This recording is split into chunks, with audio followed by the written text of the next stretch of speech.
What's up mga ka-fighting? This is Tito J. At dahil maraming nag-request ngayong araw na to, tuturuan ko kayong gumawa ng aking signature mayo dip. Fighting!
Ayan, so thank you for watching, and syempre, no, bago matapos tong video na to, tikiman portion muna tayo. Naganda ako dito ng carrot sticks tsaka pipino sticks para malaman kung fighting ba tong garlic mayo dip na ginawa ko. Ayan. Pipino sticks.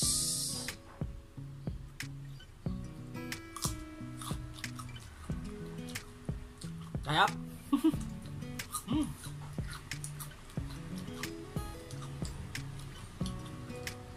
Ito naman carrot sticks. Kung mapapansin nyo, no, halos lahat ng video na ginagawa ko merong carrots despite na root crop siya.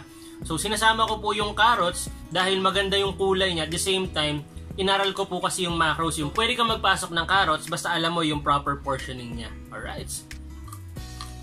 Ang sarap, ma'am.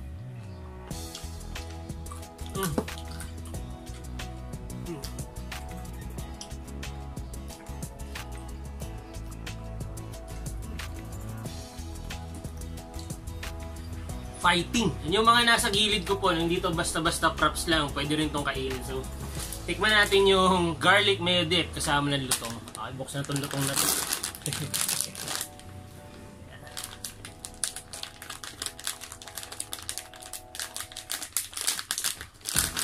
So, titikman natin yung garlic mayo dip sa chicharon bagnet or yung lutong. Alright.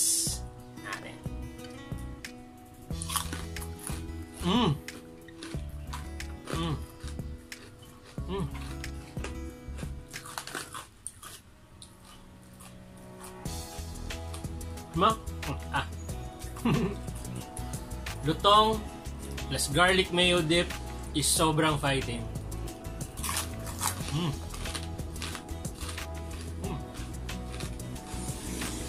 And we're done with this video. I hope nagustuhan nyo po yung recipe tinuro ko ngayon, no? So make sure you like this video, i-share nyo po sa mga friends nyo gamit ang hashtag #GarlicMayoTitoJs. Alright? And make sure you subscribe, hit the bell sa baba para lagi kayong updated pag may bago po kaming releases. Thank you po at umabot kayo hanggang dulo. At ito po ang nag-iisang tanong ng bayan, tagapagpaalala pag may nakalimutan, ako po ang yung Tito J at lagi ko sinasabi, pare-pareho lang yan, pero magkakaiba. Bye-bye!